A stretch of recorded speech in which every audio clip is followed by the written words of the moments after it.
Ce matin, nous allons continuer le thème que nous avions commencé le dimanche dernier, le modèle qui fait triompher un enfant de Dieu du monde. Donc ce sera la suite et la fin. J'avais dit que j'allais revenir sur ce message pour que chacun d'entre nous puisse être imprégné par les vérités fondamentales des Écritures. C'est les Écritures qui nous font vivre. C'est les Écritures qui nous donnent de comprendre les choses de Dieu. Et nous avions cité ce texte dans 1 Jean chapitre 5, le verset 4, le verset 5. Et la Bible dit que tout ce qui est né de Dieu triomphe du monde. Et la victoire qui triomphe du monde, c'est notre foi. La victoire qui triomphe du monde, c'est notre foi. Qui est celui qui a triomphé du monde? Sinon celui qui croit que Jésus est le Fils de Dieu. Waouh! Merci Jésus. Est-ce que tu as médité cette parole? Je t'invite à le faire, à relire et à relire encore davantage et à demander que le Seigneur te parle là-dessus. Ici, l'apôtre Jean qui a mangé et bu avec Jésus-Christ est en train de faire une affirmation. C'est une affirmation. Ce n'est pas juste une parole, c'est une affirmation. Il est en train d'affirmer quelque chose.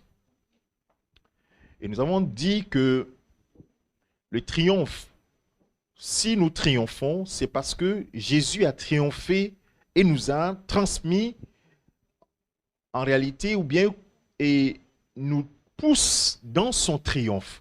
Donc ce n'est pas nous qui avons fait le combat pour avoir la victoire, mais lui nous a déjà remporté, il a déjà remporté la victoire pour toi et moi. Alléluia. J'aimerais que nous comprenions très bien ces choses. Je vais résumer ce que nous avions dit la dernière fois. Et nous avons dit que si le maître, à la fin, a dit tout est accompli, au moment où l'ennemi croyait qu'il en avait fini avec lui, alors que c'est tout le contraire, c'est maintenant même qu'il est allé dans les lieux profonds. La Bible dit qu'il est allé dans les lieux profonds. Il a fait quoi? Il a pris la clé de la mort et du séjour des morts. Et maintenant, il est appelé le roi des rois, le Seigneur des seigneurs. Si notre maître, notre Seigneur, notre berger a fait cela, nous pouvons nous en inspirer. Et je pense que c'est ça qui a motivé cette parole de Jean qui dit, nous qui sommes nés de Dieu, nous avons pour aîné Jésus-Christ qui a triomphé et nous aussi nous triomphons. Alléluia. Et donc pour cela, ce n'est pas une usurpation de position, c'est une position légitime. Tous ceux qui croient que Jésus-Christ a été crucifié à la croix en substitut de leur crucifixion, de leur condamnation, Jésus a été condamné par rapport à nous, ces mêmes personnes ressuscitent avec Christ parce que Christ est ressuscité. Il a vaincu la mort. Et c'est pour cela que quand on dit que Christ a vaincu l'ennemi, et dans Apocalypse chapitre 12, la Bible dit que son sang, le sang de l'agneau, ils l'ont vaincu à cause du témoignage. Et du sang de l'agneau, c'est la vérité. Et donc toi et moi, nous vivons, nous rentrons dans cette grâce de Dieu. Et c'est ce que Pierre dira, je le cite comme ça pour repositionner les choses dans l'esprit de chacun d'entre nous. Il va dire dans 1 Pierre chapitre 2,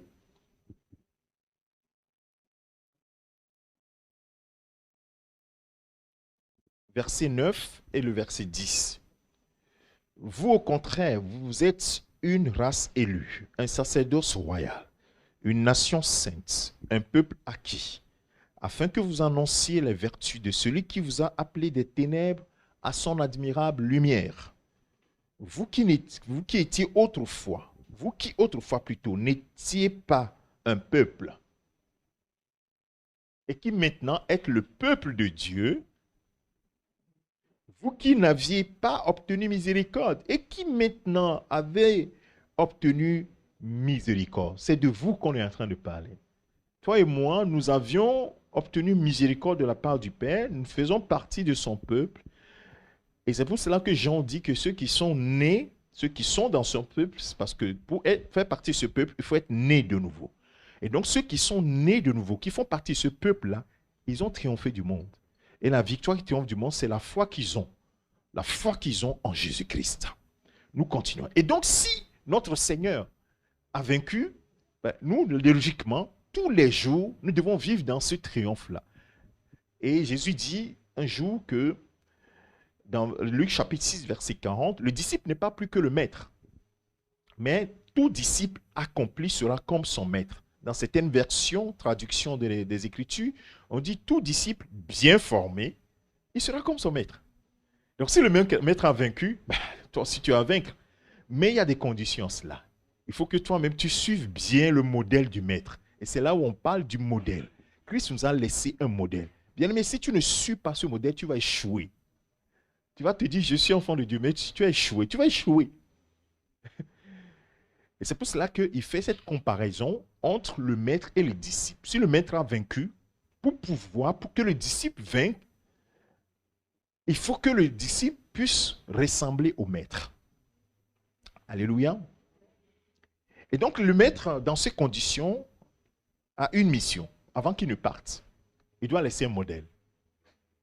Tu as vaincu? Comment tu as fait pour vaincre? Laisse-nous un modèle que nous devons suivre.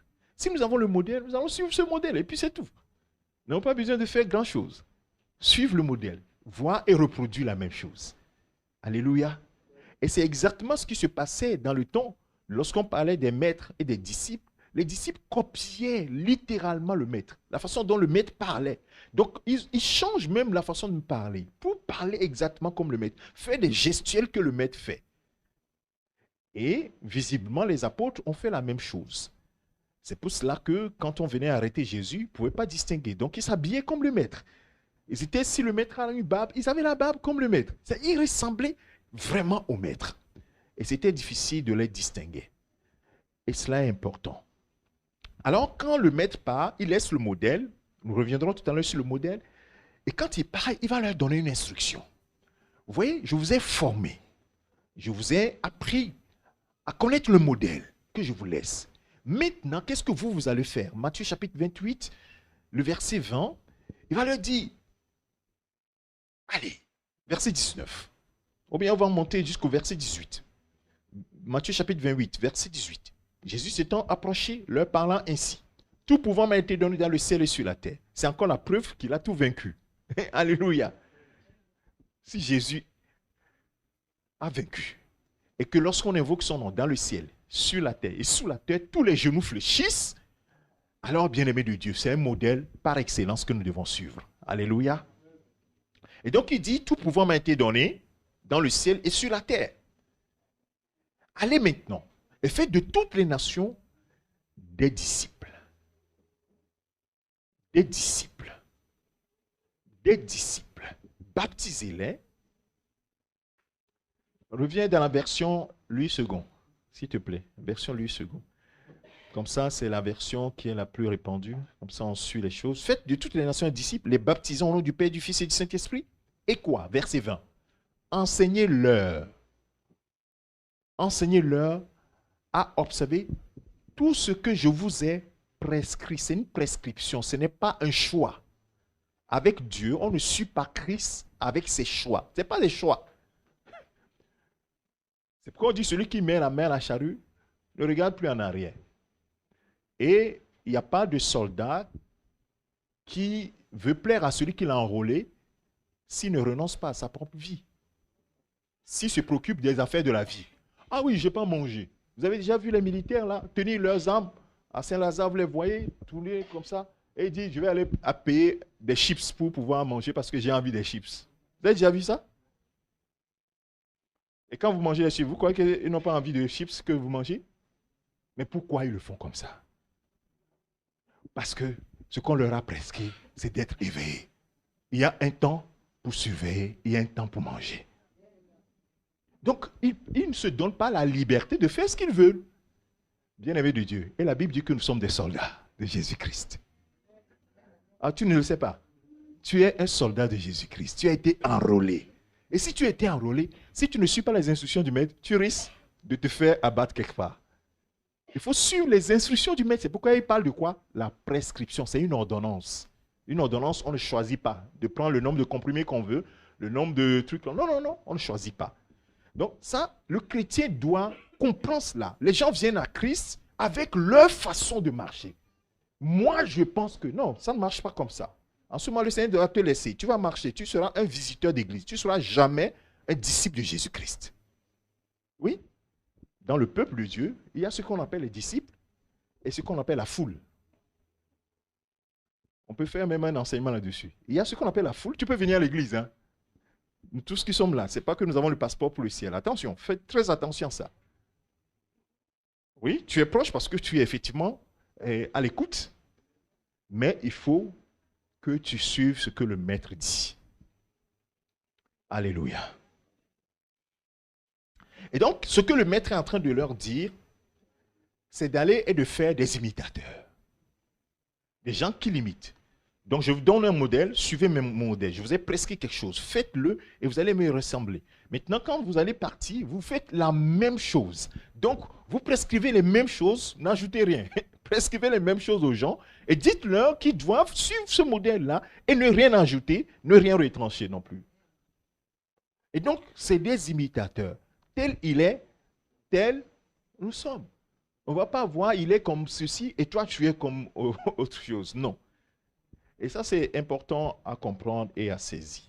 Et donc, comme il veut des imitateurs, donc ça veut dire qu'un disciple est un vrai imitateur du maître. Un vrai disciple imite le maître. C'est pourquoi on dit que le disciple n'est pas plus grand que le maître. Un disciple accompli, c'est-à-dire un disciple bien formé, sera comme son maître, sera l'image de son maître, le reflet de son maître. Alléluia. C'est pourquoi Paul dira un jour que nous sommes l'évangile, le reflet de l'évangile. C'est-à-dire que quand nous marchons, nous sommes l'évangile vivant. C'est-à-dire que quand on voit notre vie, nous ressemblons à Christ. Alléluia. Nous ressemblons à Christ. C'est ça qui s'est passé à Antioche, pour qu'on appelle les premiers disciples et païens qui sont à Antioche des chrétiens. Parce qu'ils ressemblaient à Christ. Alléluia. Alors, dans Ephésiens chapitre 5, verset 1, l'apôtre Paul dit, devenez mes imitateurs, les imitateurs de Dieu. Donc, tu ne peux pas imiter Dieu, puisque tu ne le vois pas. Et donc, Dieu s'est manifesté au travers de son Fils, Jésus-Christ, pour que toi, tu imites le Fils. Et en imitant le Fils, tu imites Dieu. Donc, soyez les imitateurs de Dieu, comme des enfants bien-aimés. Si tu es enfant, tu imites ton Père. Des enfants bien-aimés et marcher dans la charité, donc dans l'amour, à l'exemple de Christ qui nous a aimés et qui s'est livré lui-même à Dieu pour nous comme une offrande et un sacrifice de bonne odeur. Et la dernière fois, je disais que c'est ça le modèle, en fait. Paul est en train de révéler le modèle. Le modèle de Christ, c'est que, Christ a manifesté l'amour pour les autres. C'est pourquoi il est allé mourir à la croix. Alléluia.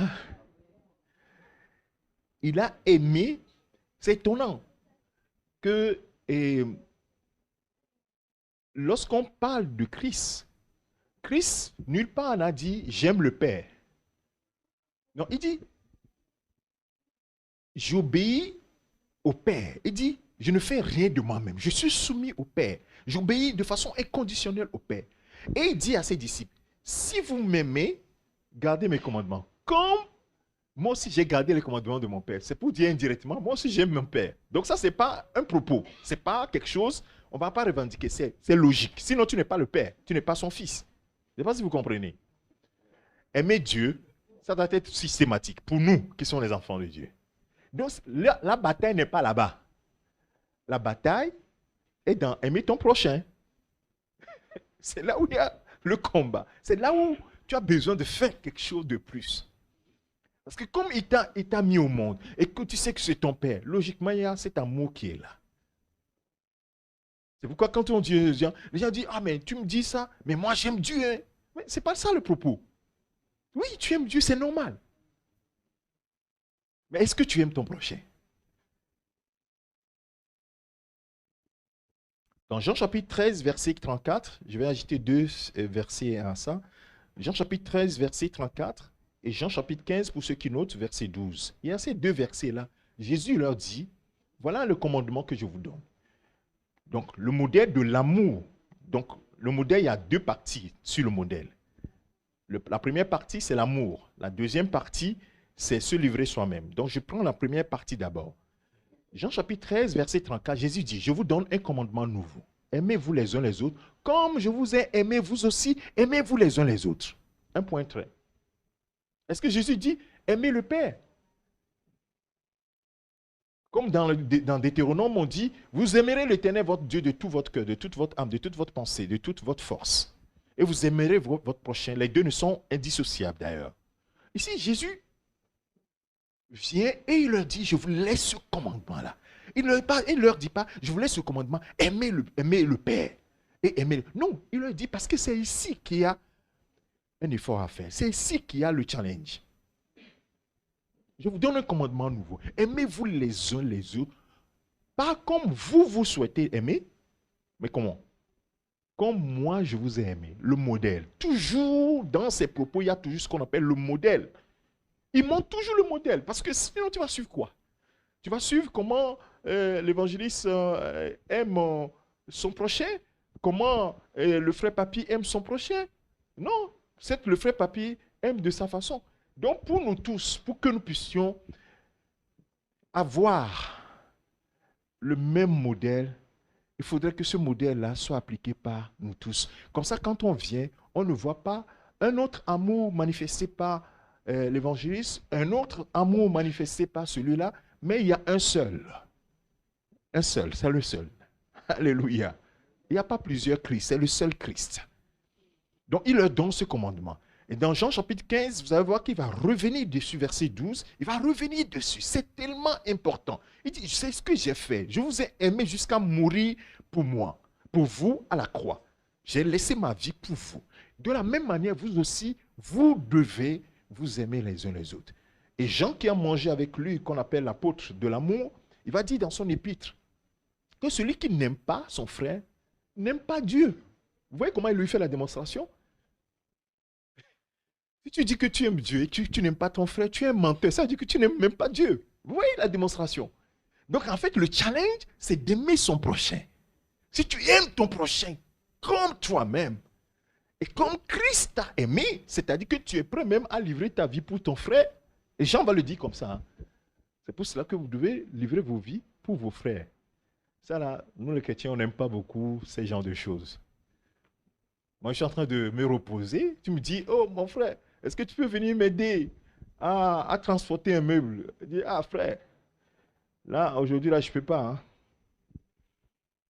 Tu es en train de faire quoi? Je suis en train de me reposer. Vous voyez? Parce que nous, naturellement, nous sommes quoi? Égocentriques. Donc, si toi, tu étais dans cette situation, tu aimerais bien que quelqu'un vienne te donner un coup de main, n'est-ce pas? Mais toi, tu n'es pas prêt parce que tu es en train de faire quoi? De te reposer. C'est comme ça que ça se passe. Donc, ça veut dire que pour sortir de cet égocentrisme-là, tu dois pouvoir mourir en toi-même. C'est-à-dire que toi, ta volonté doit mourir et la volonté de Christ. Faire la volonté de Christ. Pourquoi est-ce que le frère m'a appelé? Peut-être que... Et tu vas là-bas, qu'est-ce qui se passe? Vous transportez le meuble et sur la route, vous voyez quelqu'un, le Saint-Esprit te dit, parle à cette personne.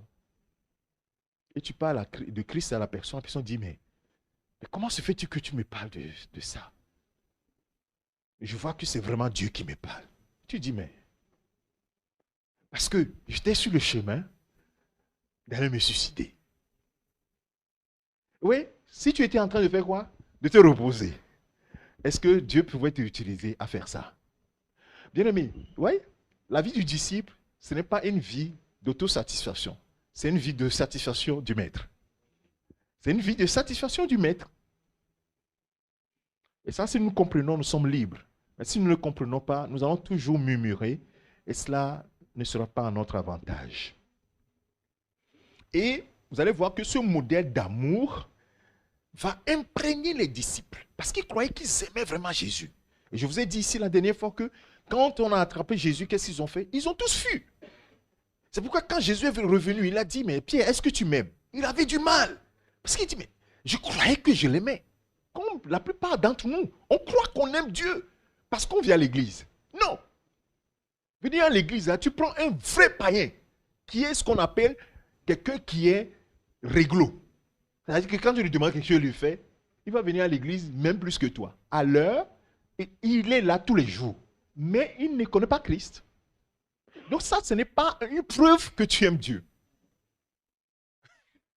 Ce n'est pas une preuve que tu aimes Dieu. Ça fait partie, mais ce n'est pas la preuve que tu aimes Dieu. Quelle est la preuve que tu aimes? Je ne fais pas l'enseignement, mais je suis obligé parfois, quand je tire des tiroirs là, quelle est la preuve biblique pour dire que tu aimes Dieu? C'est écrit, hein, noir sur blanc, dans vos Bibles. Quelle est la preuve biblique que tu aimes Dieu? Vous n'osez pas là.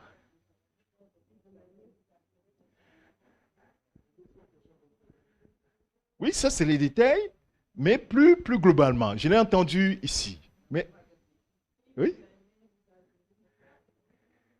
Ah, c'est ça en fait. Il dit ma jauge, moi Jésus. Ma jauge. C'est écrit dans Jean, si vous me le trouvez, ce serait bien. Il dit si vous m'aimez, vous garderez mes commandements.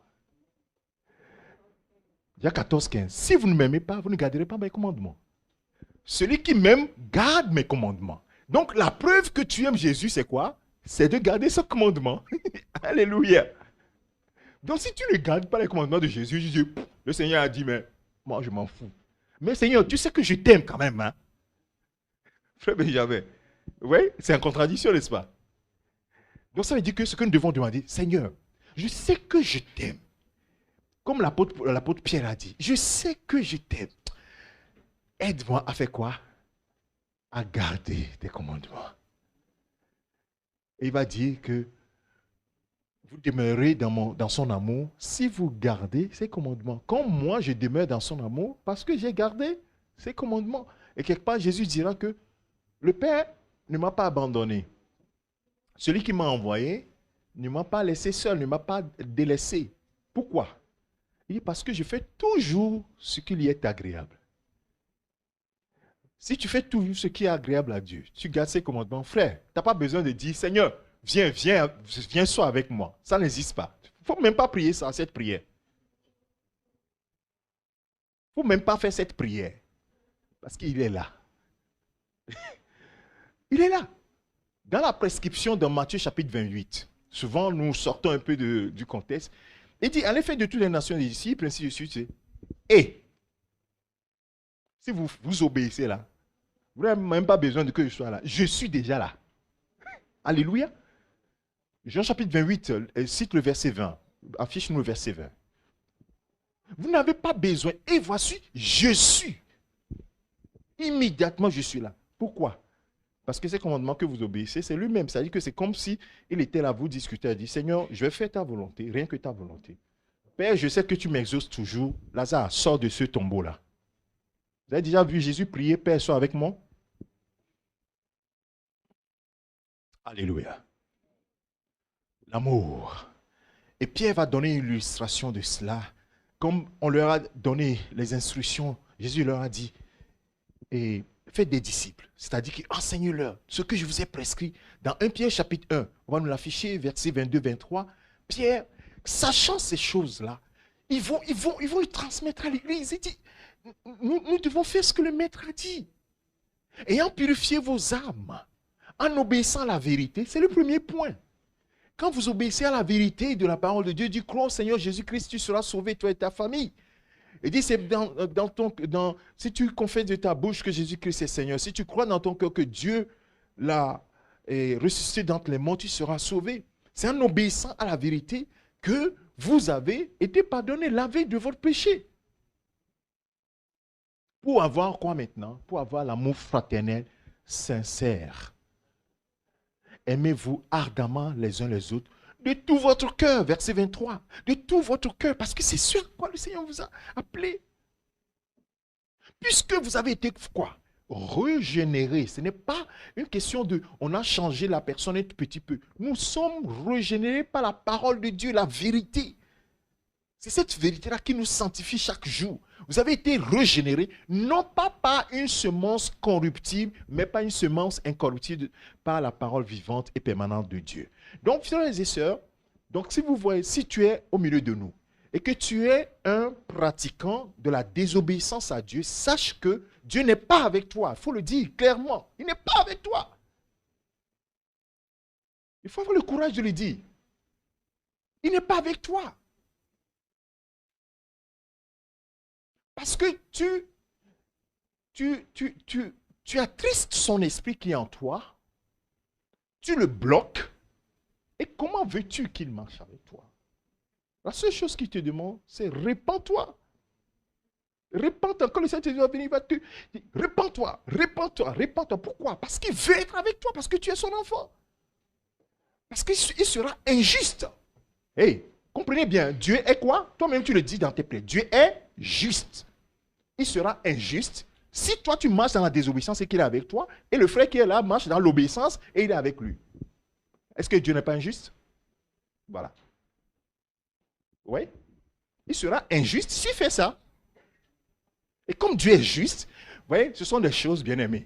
Ça n'a pas besoin qu'on le dise trop, et le répéter. Tu dois le savoir. Si tu marches dans le péché, toi-même, tu dois savoir que Dieu n'est pas avec toi. Il faut le savoir. Mais qu'est-ce qu'il va faire? Il va te délivrer des situations. Hein, pour te montrer quoi? Parce qu'il a un plan pour toi. Mais ce qu'il va vouloir, c'est qu'il faut que tu te répandes. Tu te répandes. Tu te répandes. Ce que je dis là, ça est en train de choquer d'ailleurs, parce que nous aimons le péché, nous aimons la vie, nous aimons le monde. Et donc quand on dit ça là, aïe, aïe, aïe, ça va pas, le pasteur il est trop dur, Dieu nous a sauvés déjà, ceci, ceci, ceci. Non, mon frère, ça ne se passe pas comme ça. Bon, peu importe, ce n'est pas dans l'enseignement, mais pense ce que tu veux, mais la parole de Dieu, moi je te prêche la parole de Dieu, la vérité. Tu penses ce que tu veux, il n'y a pas de souci. Et donc, l'amour, premier élément. Deuxième élément, se livrer, le modèle, se livrer soi-même. Jésus s'est livré lui-même comme une offrande, un sacrifice. Donc, si le maître l'a fait, évidemment, les disciples doivent le faire. Alors, quel est le sacrifice qu'on nous demande? Est-ce qu'on nous demande d'aller nous faire crucifier à la croix? Non, il l'a fait déjà. Ce n'est pas ça dont il nous demande. Mais il y a un autre sacrifice à faire. Le sacrifice, c'est quoi? Ce sacrifice, c'est quoi? C'est de crucifier notre propre vie.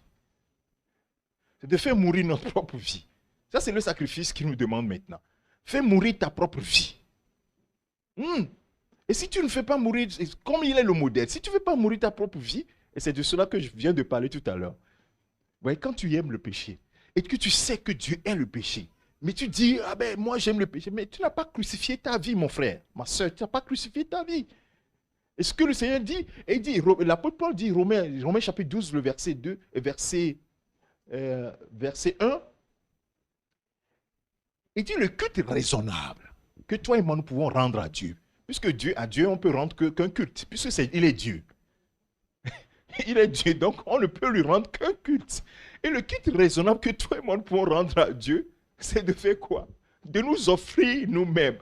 Il dit, je vous exhorte. L'apôtre Paul dit, je vous supplie. Je ne sais pas dans les différentes langues des gens qui sont ici, je vous supplie, par les compassions de Dieu, à vous offrir vos corps comme un sacrifice vivant, saint, agréable à Dieu.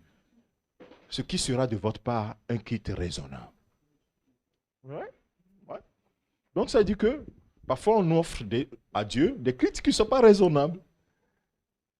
Donc si tu veux offrir un culte raisonnable à Dieu, tu dois t'offrir toi-même comme Christ s'est offert. Non pas pour aller te crucifier à la croix, parce qu'il l'a déjà fait. C'est une seule fois. Mais il faudrait que tu crucifies quoi?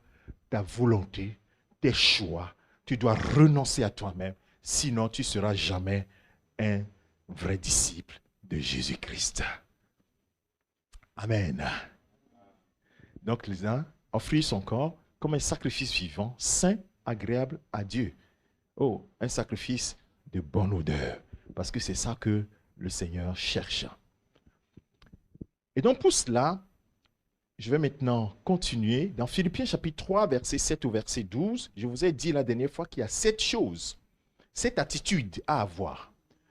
Je vais approfondir ça en quelques minutes. Les 7 attitudes à avoir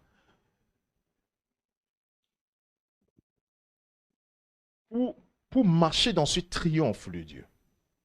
Ou bien pour ressembler à notre Maître, à notre Seigneur, en tant que des disciples.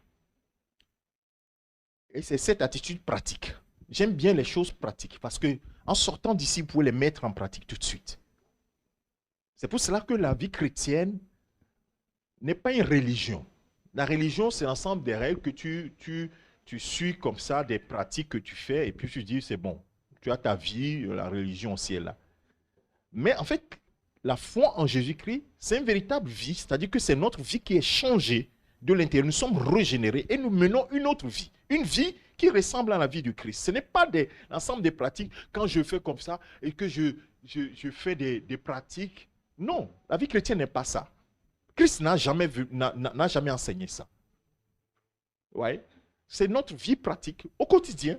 Donc ça veut dire que mon rapport avec mon frère, mon rapport avec ma femme, avec mon mari, mon rapport avec mes enfants, mon rapport avec autrui, mon rapport avec le monde, mon rapport avec les choses, et mon rapport avec... C'est ça la vie. C'est pourquoi on dit la vie. La vie chrétienne. C'est une vie. Et donc ça doit être pratique. C'est pourquoi concernant l'amour, vous allez voir que dans les épîtres, on dit, petits enfants, n'aimez pas avec la langue, mais aimez en vérité. La vie chrétienne, ce n'est pas, oh, je t'aime avec la langue. Mais c'est la preuve, c'est l'acte qui montre que tu aimes. Ce n'est pas les paroles qui montrent que tu aimes, mais c'est l'acte qui montre que tu aimes. C'est ça la différence. Vous voyez, l'homme va dire à sa femme, oh, je t'aime. La femme va tourner le dos et va dire à l'autre femme, je t'aime aussi. Hein? Ouais. Ça, c'est le cœur de l'homme, c'est normal. Mais le cœur régénéré n'est pas comme ça. Le cœur normal de l'homme, c'est ce que je viens de décrire. C'est un cœur qui est double. Il faut le savoir. Hein? Je l'ai dit plusieurs fois ici. Si tu ne sais pas que ton cœur est double, souvent les gens savent, mais ils ne le disent pas. Jérémie chapitre 17, le verset 9 dit, le cœur de l'homme est méchant, tortueux. Affiche-moi ça. C'est pour cela qu'il faut être régénéré. Sinon, tu prends l'ensemble des règles que tu vas mettre là. Oh, je vais faire ça, je vais faire ça. Ça ne marchera pas. Parce que le cœur naturel de l'homme, c'est un cœur qui est... Le cœur est tortueux. Quand on dit tortueux, les mots sont forts. Hein. Le cœur de l'homme est tortueux par-dessus tout. Il est méchant de surcroît. Qui peut le connaître? C'est-à-dire que toi-même, tu ne peux même pas connaître ton cœur. Toi-même, tu ne peux même pas connaître ton cœur. C'est pourquoi on dit que nous devons avoir le cœur quoi? Régénéré. Ça, c'est une parenthèse. Cette attitude, première attitude à avoir, et ça, c'est l'apôtre Paul qui nous enseigne, lui aussi, qui est un imitateur de Dieu. Il est un imitateur de Dieu. Il dit, j'ai tellement imité Dieu que je vous donne l'exemple à suivre, pratique. La première des choses est dans le texte que je vais utiliser, je l'ai cité tout à l'heure, Philippiens chapitre 3, verset 7 au verset 12. C'est dans ce texte-là que je vais tirer les 7 éléments pratiques qui vont nous aider à vivre une vie, à ressembler à notre maître et à vivre cette vie chrétienne victorieuse. Parce que la victoire est déjà acquise pour nous, bien-aimés de Dieu. C'est pourquoi David n'a pas besoin de sa propre force pour aller vaincre Goliath, vous comprenez? Et comment il fait la démonstration? Il dit que la victoire appartient toujours à mon Dieu. Donc comme il est avec moi, donc automatiquement je suis vainqueur. Donc Goliath, peu importe ta taille, peu importe ton armure, je suis vainqueur de toi. Ça c'est automatique. C'est pourquoi aujourd'hui je vais te couper la tête.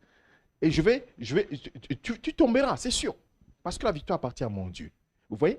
Et donc, comme Jésus a déjà remporté la victoire pour toi et moi, si nous marchons comme il demande de marcher, tu es automatiquement dans la victoire. Tu es dans la victoire. C'est pourquoi il dit que la victoire qui triomphe du monde, c'est quoi? C'est notre foi. Donc, ce n'est pas la force. C'est la foi. Ce n'est pas la force, c'est la foi. Alléluia. Philippiens chapitre 3, verset 7 au verset 12. C'est dans ce texte-là que nous allons citer les 3 éléments. Le premier élément, la première attitude, c'est de changer ton regard sur ta propre vie. Premier élément. La dernière fois, je vous ai montré comment j'ai réparti les choses, mais aujourd'hui, je reviens avec des éléments précis. Change ton regard sur ta propre vie. De quoi est-ce que je parle? L'apôtre Paul va dire dans ce texte-là, les choses qui étaient pour moi des gains. Plus haut, il va le dire. Il dit, je suis juif. de naissance. C'est hébreu né d'hébreu. Je suis pharisien. C'est-à-dire que les gens qui sont versés dans les Écritures. Et il a appris auprès de la personne qui était l'intellectuel, l'érudit de son temps, au pied de Gamaliel. Et il dit, en ce qui concerne les pratiques religieuses et la connaissance des choses religieuses, il est plus avancé que la plupart de ses contemporains. C'est des sujets de gloire, ça. Hein? Et il est un intellectuel. Il dit que toutes ces choses-là, reviens sur le verset 7, toutes ces choses-là, qui étaient pour moi un gain, sujet de gloire, je les ai regardées comme une perte à cause de Christ. Amen. Change le regard sur toi-même. Mais si tu ne changes pas de regard, tu seras orgueilleux. Et la Bible dit de quoi? Que Dieu fait quoi aux orgueilleux? Dieu loue les orgueilleux, n'est-ce pas? Donc, qu'est-ce qui se passe entre Dieu et les orgueilleux? Dieu dit, lui-même, il résiste à l'orgueil.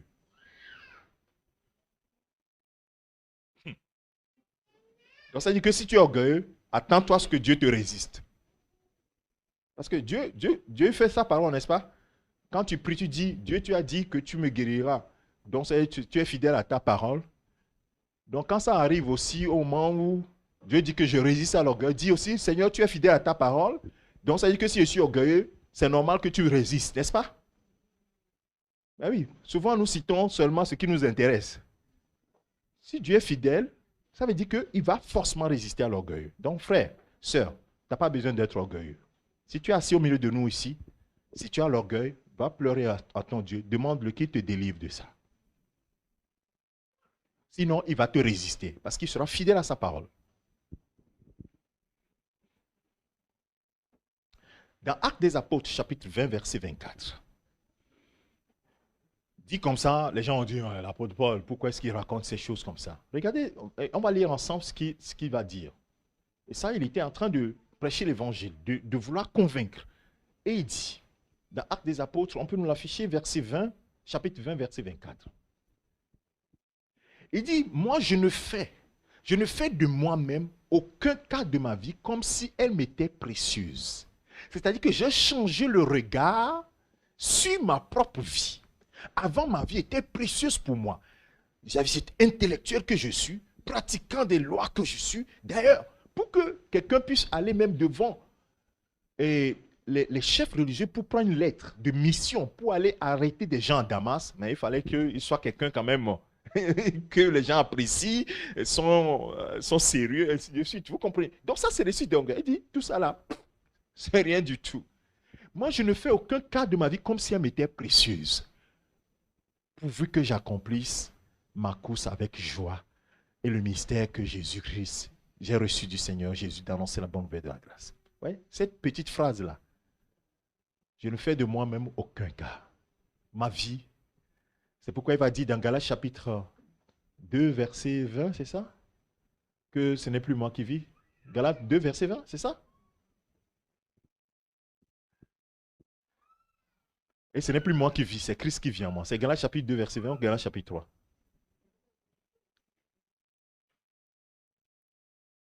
Je suis devant ma Bible. Voilà, c'est Galates chapitre 2, verset 20. J'ai été crucifié avec Christ. Vous voyez comment on nous affiche ça. Nous parlons du modèle, hein, pour ceux qui ne suivent pas. On parle du modèle. Jésus a été crucifié ou pas? Jésus est mort ou pas? Vous ne répondez plus maintenant. Jésus est mort, il est crucifié. Donc s'il est le maître, il a été crucifié. Nous aussi, on doit être quoi? Parlez là, mes amis. Vous voyez? Parce qu'en réalité, on prend la parole de Dieu comme, bon, c'est autre chose. Moi, je sélectionne ce qui m'intéresse. Mais on dit que si le maître, on dit qu'un bon disciple, le disciple bien formé sera comme, mais il sera comme son maître. Et l'apôtre Paul dit ici, comme il est le grand imitateur de Dieu, il dit, qu'est-ce que j'ai fait? Je ne fais aucun cas de ma vie. Il donne les preuves dans les Écritures. Il dit, moi là, j'ai été crucifié avec Christ. C'est fini. Paul l'érudit. Paul l'intellectuel, qui a étudié au pied de Gamaliel. Paul qui était, voilà, pompeux, tout cela. Pour ce Paul-là, il est mort. Ce Paul-là doit mourir. S'il ne meurt pas, il n'y a pas quelque chose de l'apôtre Paul ne peut pas émerger. Est-ce que quelqu'un comprend cela? Si Saul de Tarse, je le mets comme ça, Saul de Tarse, c'est-à-dire l'intellectuel, le pharisien, celui qui est pompeux, qui est crucifié, qui allait mettre les chrétiens en prison, tout cela, s'il ne meurt pas, l'apôtre Paul n'émergera pas. Il dit, j'ai été crucifié avec Christ. Donc si vous me voyez vivre maintenant, ce n'est plus moi qui vis. C'est Christ qui vit en moi. Et si je vis maintenant dans la chair, parce que j'ai mon corps là, je vis dans la foi au Fils de Dieu qui m'a aimé et qui s'est livré lui-même pour moi. Donc je n'ai plus de volonté, moi, Paul. Saul de Tarse avait sa volonté. C'est pourquoi il allait à Damas pour aller attraper les chrétiens. Mais Paul là, l'apôtre Paul, lui n'a pas de volonté. C'est pourquoi quand il veut aller et prêcher, il veut passer en Asie, le Saint-Esprit dit, arrête-toi. Va plutôt vers la Macédoine. Il va par là. Il n'a plus de volonté. Vous voyez la cohérence des Écritures? Vous voyez, les anciens, ils ont été honnêtes. Là où ils ont échoué, c'est écrit. Ils ont échoué. Ils se sont relevés. Là où ils ont accompli des choses, ils l'ont écrit. La Bible dit que c'est pourquoi? Pour notre instruction. Ce n'est pas des vains mots. Les apôtres, ils ont crucifié, leur vie a été crucifiée avec Christ. Mon frère, ma soeur, est-ce que ta vie a été crucifiée avec Christ? Est-ce que tu as le même regard sur ta vie que quand tu n'étais pas chrétien et que quand maintenant tu es devenu chrétien? Il y a certains qui disent, oh, moi je suis né chrétien. Non, on ne naît pas chrétien. On ne peut pas naître chrétien.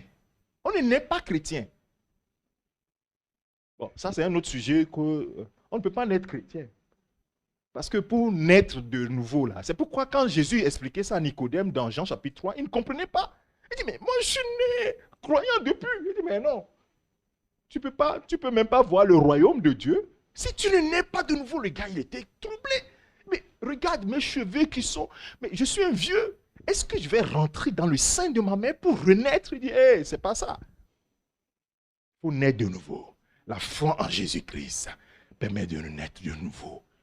Oui, bien-aimé de Dieu, il faut que tu meurs. Donc change, attitude numéro 1, change ton regard sur ta propre vie. Si tu es toujours aussi orgueilleux dans ta vie, il y a quelque chose qui ne va pas. Change ton regard sur ta propre vie. Et dans Philippiens chapitre 3, c'est le verset 7 et le verset 8 de ce verset où l'apôtre Paul le dit, Philippiens chapitre 3, verset 7 et le verset 8, il dit, mais ces choses qui étaient pour moi des gains, je les ai regardées comme une perte à cause de Christ. Et même je regarde quoi? Toutes choses, comme une perte à cause de l'excellence de la connaissance de Jésus-Christ, mon Seigneur. Toutes choses. Oh, mes diplômes. Oh, ceci. Mes maisons, mes voitures, mes ceci. Oh. Quand ton regard change sur ces choses-là, tu ne peux plus courir après.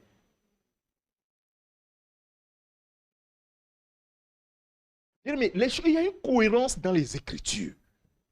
Les gens disent, non, moi je peux aimer Dieu et je peux aimer ces choses. C'est impossible. La Bible te dit que c'est impossible.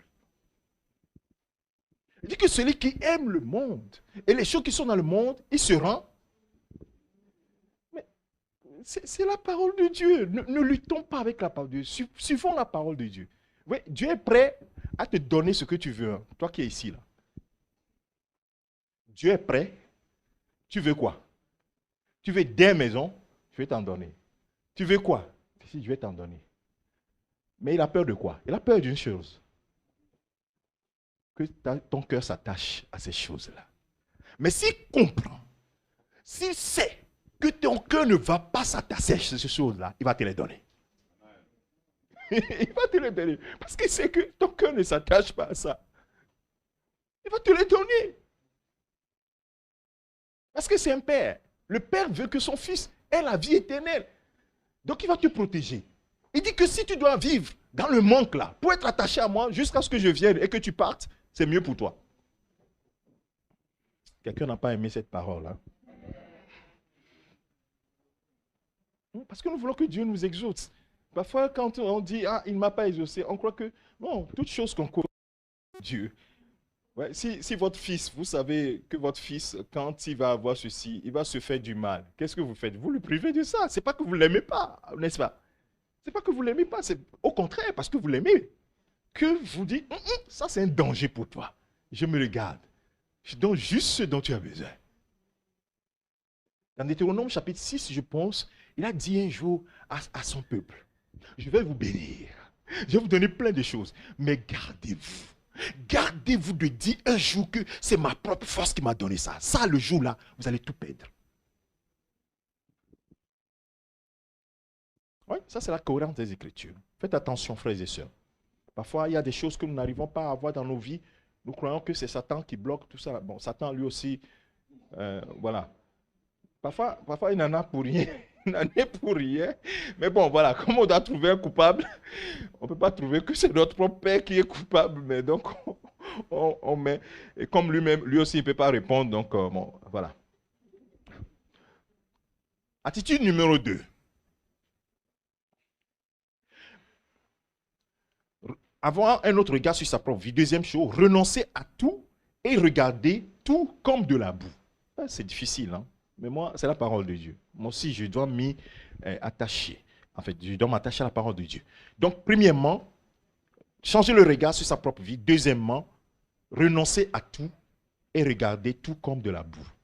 Est-ce que ça, c'est cohérent? Pourquoi l'apôtre Paul dit ça? C'est cohérent avec ce que Jésus a enseigné. Jésus dit un jour dans Luc chapitre 4, verset 26, « Si quelqu'un vient à moi et n'est pas prêt à renoncer », ça, je crois que c'est la version du semeur que je suis en train de lire là, renoncer à son père, à sa mère, à sa femme, à ses enfants, ses frères, à ses soeurs et même à sa propre vie, il ne peut être mon disciple.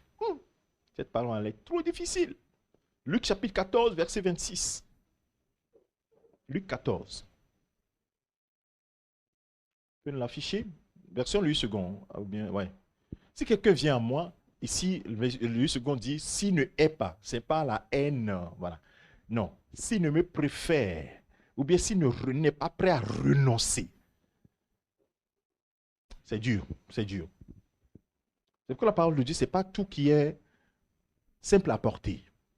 Oui, c'est très dur. C'est Jésus qui dit, hein, ce n'est pas quelqu'un qui a... C'est Jésus lui-même qui dit ça. Tu ne peux pas être mon disciple si tu ne renonces pas. Tu n'es pas prêt à renoncer à ton père, à ta mère, à ta femme, à tes enfants, à ses frères, à tes soeurs, et même à ta propre vie. Si tu n'es pas prêt, tu ne peux pas être mon disciple. Les gens commencent par trouver les versets dans la Bible, on dit que nous devons aimer nos époux, nous devons aimer nos enfants, tout cela. Ça aussi, demande au Seigneur de t'enseigner. Jésus n'a jamais dit de haïr son père, de haïr sa mère. Cette parole-là, il ne faut pas le sortir de son contexte. La Bible dit que Pierre, comment Jésus a appelé Pierre, Jean et Jacques? Les autres, les apôtres.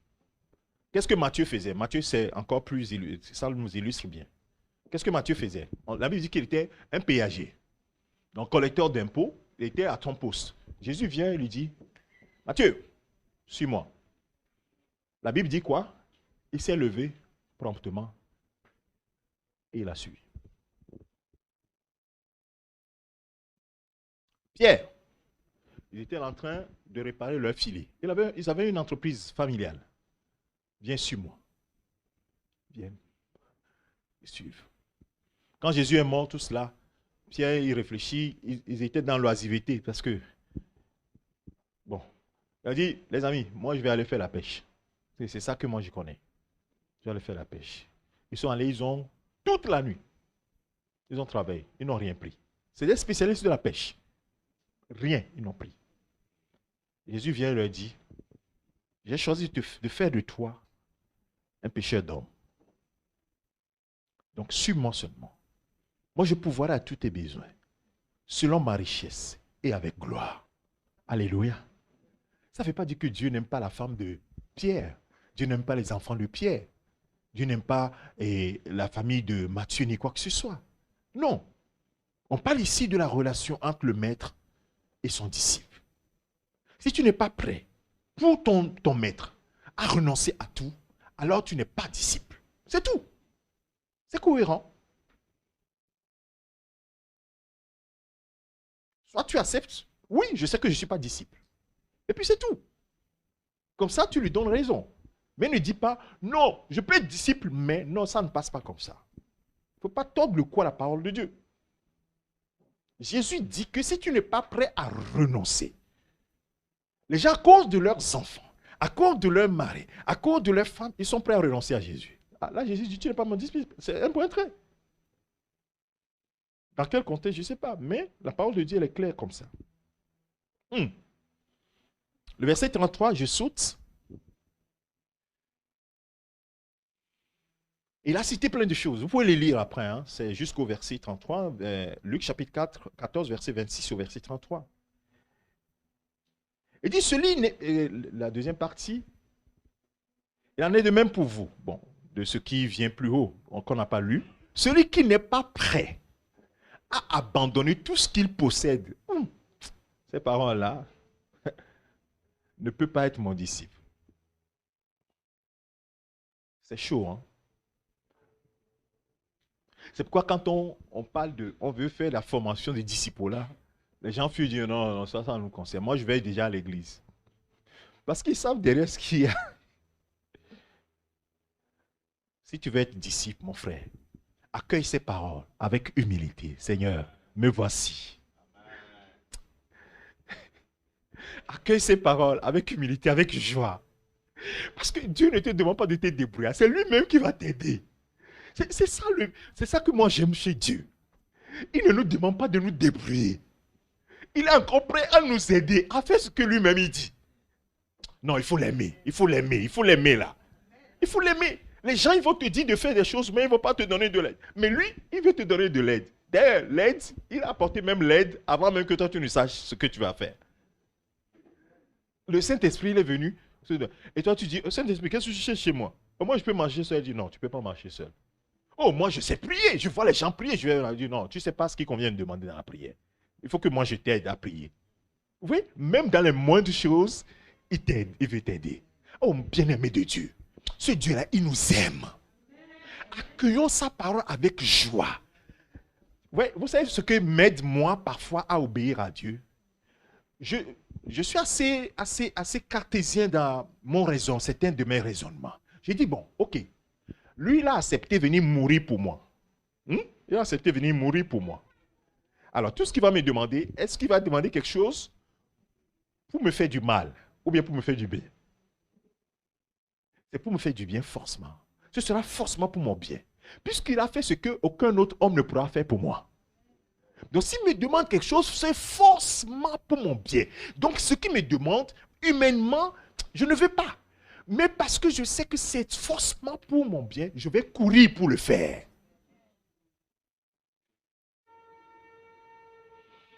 Donc, bien aimé, il faut que tu trouves un moyen de te donner, comment est-ce qu'on dit, des garde-fous pour pouvoir obéir à Dieu. Toi-même, tu dois donner des garde-fous pour pouvoir obéir à Dieu. Tu vois, si tu n'as pas toi-même des raisonnements qui te permettent d'obéir à Dieu, tu vas tout le temps contester la parole de Dieu. Oh non, bon, ça là, on le dit même. Moi, je m'en fous. Dieu même sait que je l'aime. L'amour est dans le... quoi? Comment on dit? La foi est dans le cœur, bien l'amour est dans le cœur, je ne sais pas. Bon. On a toutes sortes de formules. Hein. Tellement les formules, on a les formules en Christ que les formules se multiplient à chaque fois qu'il y a des difficultés.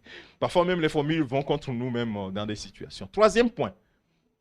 Oh là là, le temps. Troisième point, c'est de connaître Christ. Il faut connaître Christ.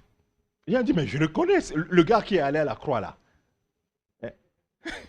Le gars Marie là, le fils de Marie, le charpentier là, du quartier. Mais je le connais. Jésus, comment a prêché? J'étais en train d'évangéliser, j'étais un jeune chrétien, j'étais en train d'évangéliser. Bon, évangéliser, en tout cas, j'annonçais la parole. Et puis, je me suis approché d'une jeune fille, on était à deux. Et puis, bon, voilà, je lui annonce l'évangile. Ah, il faut que tu donnes ta vie à Christ. Elle dit, oh bon, je suis prêt. Mais tu vois, c'est pour après réciter ce qu'on récite là, non? Mais je l'ai fait déjà plusieurs fois. Ah, on y va, je vais réciter encore. Oui. Les gens, c'est devenu... Oh, non, non, non, non. Non, Christ, connaître Christ, c'est autre chose. Pour te donner une illustration, les apôtres ont marché un but avec Jésus. Plusieurs années déjà. Ils ont fait 3 ans et demi avec Jésus. Je ne sais pas si c'est la 3e année, ou bien est-il qu'ils ont fait déjà au moins 1 ou 2 ans avec Jésus. Ils étaient proches de Jésus, très proches de Jésus. Et la Bible dit qu'il y a eu une tempête qui s'est élevée sur le lac, ou bien sur la mer. Qu'est-ce qui s'est passé? On dit que les navires voulaient chavirer. Et tous, ils étaient dans la peur, dans la panique. Oh Seigneur, ceci, voilà. Ils ont connu Jésus qui multiplie le pain. Ils ont connu Jésus qui guérit les malades. Mais ils n'avaient pas connu Jésus qui arrête le vent et la tempête. Quand Jésus a arrêté le vent et la tempête, ils se sont regardés et dit, mais qui est donc celui-ci à qui obéissent même le vent et la tempête? Donc ça veut dire qu'ils n'ont pas fini de les découvrir. On ne finit jamais de découvrir le Seigneur. Alléluia. Tu peux avoir 50 ans en Christ au milieu de nous. Tu n'as pas connu Christ. Tu n'as pas encore fini de connaître Christ. Il faut toujours continuer. On ne finit pas. Est-ce que tu as jamais connu la fin de la mer? La mer. Je prends une chose sur la terre. Est-ce que tu as fini de connaître la mer? Oh, moi je connais la plage là. Moi je suis de la Bretagne. Oh, la mer, la Bretagne là. Je connais cette mer là. Est-ce que tu connais la mer de l'océan Indien là-bas? L'océan, tel Méditerranée? Ceci ou cela? Bien aimé. On ne connaît que ce qui est en face de nous. Vous comprenez? Ce qui n'est pas en face de nous, on ne connaît pas. Donc, ça nous garde dans l'humilité. Ça nous garde dans l'humilité. Donc, connaître Christ, c'est une prière que nous devons faire. L'apôtre Paul l'a fait plusieurs fois aux Éphésiens. Éphésiens chapitre 1, il dit, donne-leur la sagesse et l'intelligence afin de te connaître, qui vont te faire révéler Dieu. Donc, le mot grec qui a été utilisé, c'est ginosko. Connaître Dieu. Il y a epiginosko, connaître profondément, dans l'intimité, le connaître. Donc, bien aimé, ça aussi, ça s'apprend. Donc, dans la pratique, mets ça en pratique. Je vous ai donné seulement que 3. Hein. Il y en a 7. Le temps est déjà passé. On fait quoi? On va s'arrêter. Je vais donner les autres et vous allez l'étudier. Je ne vais pas trop les commenter. 4e, il faut connaître la puissance de sa résurrection. La puissance de la résurrection de Christ, c'est le Saint-Esprit qui l'a manifesté. La puissance de sa résurrection. Connaître la puissance de sa résurrection. Vous connaîtrez le Saint-Esprit. Quand il viendra, il se révélera à vous. Il ne parlera pas de lui-même, il parlera de moi, ainsi de suite, ainsi de suite. 5. La communion de ses souffrances. La communion de ses souffrances, c'est, en fait, quand Christ dit, ils m'ont persécuté, vous persécuteront. Ils m'ont haï, vous haïront. C'est des souffrances. En Christ, ne pas dire, souvent j'entends les gens dire, ah, mais je ne sais pas ce que j'ai fait aux gens, ils me haïssent, je ne sais pas ce que j'ai fait aux sorciers, ils me poursuivent. Mais frère, mais tu as fait quelque chose. Tu as déclaré que Jésus est Seigneur. Et ça là, on ne va jamais te le pardonner. Tu crois que c'est quoi? Dis que Jésus est Seigneur là. Tu ne sais pas que c'est quelque chose. C'est quelque chose. Les gens dans ta famille, tant que vous étiez ensemble, vous étiez en train de manger la nourriture des idoles là. Tout le monde est content de toi. Va déclarer que Jésus est Seigneur, tu reviens. Tu vas voir qu'il ne va pas te chasser de là. Et tu dis que tu n'as rien fait. Mais tu as fait quelque chose. Donc assumons.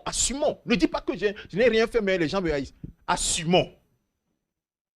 Nous avons reçu Christ, ils vont nous haïr. Ils vont nous persécuter. Oui, c'est normal. C'est normal. Ils l'ont fait à notre maître. On dit un disciple bien accompli sera comme son maître. Le maître, c'est pourquoi l'apôtre Paul, quand on l'a fait quoi? On l'a lapidé, on l'a laissé pour mort. Il s'est levé là. Il a dit, oh, ce truc-là, c'est pas pour moi. Qu'est-ce qu'il a fait? Il s'est levé. Il a continué sa marche. Ça fait partie les combats font partie. Jésus, combien de fois on l'a pris pour vouloir le précipiter dans la falaise? Oui. On a voulu le précipiter. On a voulu le lapider. On dit, toi là, on l'a bousculé, on l'a chassé du temple. Ben oui.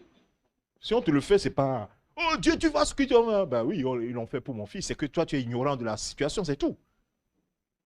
C'est normal. Ça fait partie du package. C'est pourquoi Jésus va dire à ses disciples, vous aurez des tribulations dans ce monde. Mais quoi? Gardez courage, j'ai vaincu le monde. Et tous, pratiquement, sont morts, comment? En martyrs. C'est étonnant. Les disciples de Jésus sont morts tous décapités. Jacques, il était le premier. Pierre, on l'a crucifié, la tête en bas. Oui, les gens sont morts en exil, ainsi de suite. Il y a Jean qui a vieilli, c'est lui qu'on a mis aussi pour la persécution, on l'a mis sur le Patmos là-bas. Oui, ça fait partie du package. Parce que notre demeure éternelle n'est pas sur cette terre. Alléluia.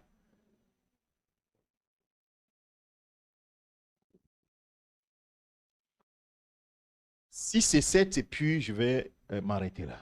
Si c'est de continuer par courir, courir vers les choses de Dieu. L'apôtre Paul dit, je cours. Je suis en train de citer toujours les 7 éléments sont dans Philippiens chapitre 3. Hein. Je le répète encore. Verset 7 ou verset 12. Il dit, je cours. Il va dire ailleurs que je cours, mais pas comme battant, pas comme à l'aventure. Ne viens pas dans les choses de Dieu comme à l'aventure. Les gens viennent à l'église, je vais venir voir ce que les gens font. Non, on ne vient pas à Christ comme à l'aventure. 1 Corinthiens chapitre 9, on ne va pas le lire. Chapitre 9, verset 26. Pour ceux qui le... 1 Corinthiens chapitre 9, verset 26. Il dit, je cours, non pas comme à l'aventure. Oui, j'ai un objectif. L'objectif, c'est de quoi? C'est de saisir Christ. C'est de le connaître. Et de faire ce à quoi il m'a appelé. C'est pour cela que je suis là, dans les chaînes même. 1 Corinthiens 9, verset 26. Ah, peut-être que, ou bien c'est 2 Corinthiens, je ne sais pas, 2 Corinthiens peut-être. Ensuite, le 7e, c'est oublier. C'est 2 Corinthiens? C'est 1 Corinthiens chapitre 9, verset 27, je traite du moment. Ouais, 26, verset par là. Et le dernier élément, pratique, c'est d'oublier ce qui est en arrière et se porter vers ce qui est en avant. Et ça, également, ici, beaucoup échouent. Parce qu'ils ont eu une enfance difficile, parce qu'ils ont eu un foyer qui a été catastrophique, c'est fini. Les gens sont amers, les gens sont aigris contre tout le monde. Et non, en Christ, nous sommes devenus une nouvelle création. Les choses anciennes, tu aimes bien citer ce verset, hein? 1 Corinthiens chapitre 5, verset 17, n'est-ce pas? 2 Corinthiens chapitre 5, verset 17. Les choses anciennes sont comment? Et toutes choses sont devenues comment? Et alors? Pourquoi à chaque fois tu as dit, ah, moi ça n'a pas été facile pour moi, donc tout le monde là, je suis sûr maintenant. Non, en Christ, on n'est pas ça. Oui, ils t'ont fait du mal dans l'enfance, mais la Bible dit quoi? Pardonne. Pardonne. Et on passe à autre chose. Il faut courir. Il faut courir et oublier, septièmement, oublier ce qui est en arrière et se porter vers ce qui est en avant. Ce qui est en avant est plus intéressant, largement plus intéressant que ce qui est en arrière, n'est-ce pas?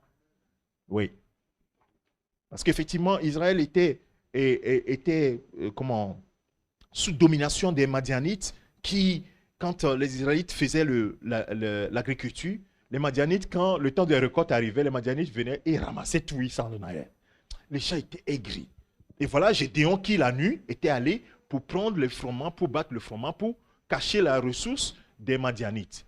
Et un ange lui apparaît, il dit, vaillant héros. Il dit, ah, toi là, tu viens d'où? Vaillant héros comment? Il dit, ah, Dieu veut te délivrer. Il dit, mais où est-ce que vous étiez, tout ce que nos pères disaient, que Dieu est puissant, tout ça. Et puis les Madianites viennent, ils ramassent nos récoltes, tout ça, là, tout ça, tout ça. Mais ça, c'est le passé. Maintenant, je t'annonce un avenir heureux, n'est-ce pas? Alors Gédéon, avec ta force là, va et délivre Israël de Madian. C'est ce que Dieu dit. Avec ta force, mon frère, ma soeur, oublie ce qui est en arrière. Oui, tu as souffert dans le passé. Oui, tu as eu des moments difficiles. Oui, tu as eu ceci. Mais Dieu t'annonce une nouvelle chose sur le point d'arriver. Regarde à ces choses. C'est beaucoup mieux pour toi. Amen. Nous allons nous lever tous ensemble. Que le Seigneur vous bénisse tous.